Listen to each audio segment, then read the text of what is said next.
วิธีวาดรูปนี่ก็ต้องใช้แบบนี้นะครับและตอนนี้เราจะมาสอนวิธีการวาดภาพและมันก็มีลุคของเราก็มีข้างนี้ก็คือข้างที่จะมาวาดรูปแต่ว่าข้างหลังนี้มันไม่ใช่ก็ดูดีๆนะครับก็จะเห็นว่ามันไม่มีเส้นขึ้นไปข้างบนนะแล้วก็ต้องใช้2อันนี้ก็ดูเส้นสีดำนั้น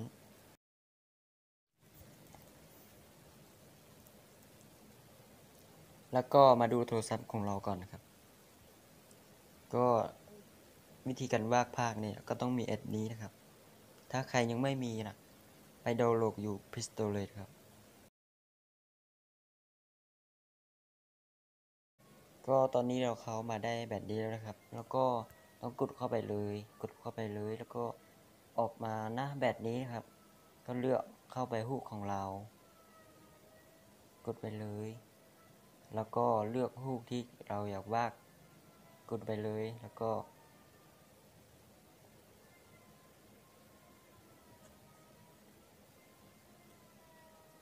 กดข้างบนนี้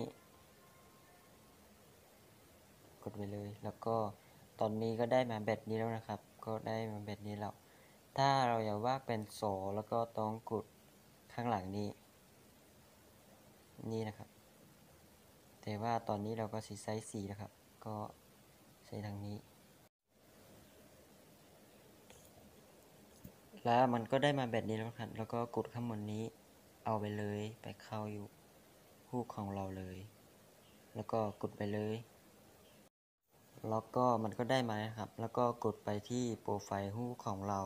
กดไปเลยแล้วก็มันก็ออกมาแบบนี้ก็ได้แล้วนะครับแล้วก็มันก็มีเส้นเยอะมากนะครับก็ต้องคิดให้มันละเอียดก่อนแล้วก็ต้องว่าต้องใช้สอนะครับต้องใช้สอแล้วก็คิดไปเลยก่อนก็คิดไปเลยคิดตามเส้นสีด้านนี้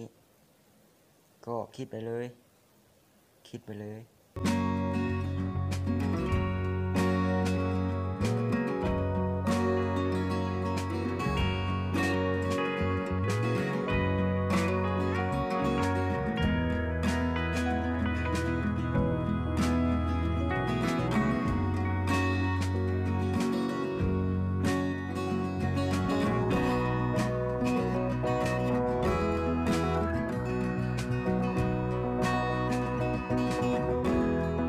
ก็ตอนนี้เราก็คิดได้มาแล้ว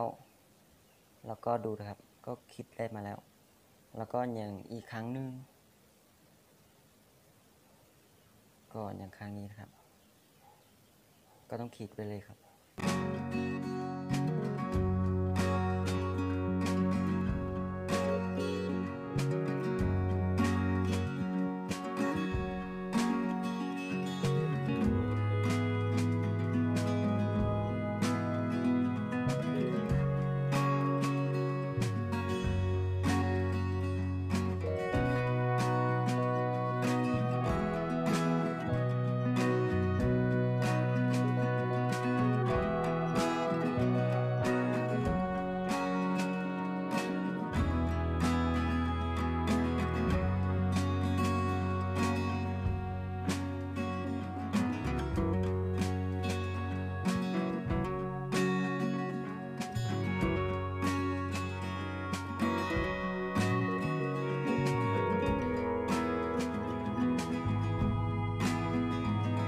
ก็คิดได้มาแล้วตอนนี้ก็คิดได้มาแบบฮู้ CJ ก็ตอนนี้เราคิดมาได้แล้วนะครับก็มันก็คือแบบนี้ครับ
ก็วักไปเลยนะครับ ก็วักไปเลย ก็หนักเส้นข้างบนนี้มาครับ ก็หนักแบบนี้นะครับ ก็วักไปเลย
เ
วากตาไปเลยครับวากตาไปเลย แล้วก็ดูเส้นนี้นะครับดูเส้นนี้ แล้วก็ดูดีๆครับ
เราต้องใช้อันนี้ไปติดใส่เลยนะครับสกอตแล้วก็ติดใส่เลย ติดไปเลยนะครับ ติดให้มันดีๆนะครับ มันก็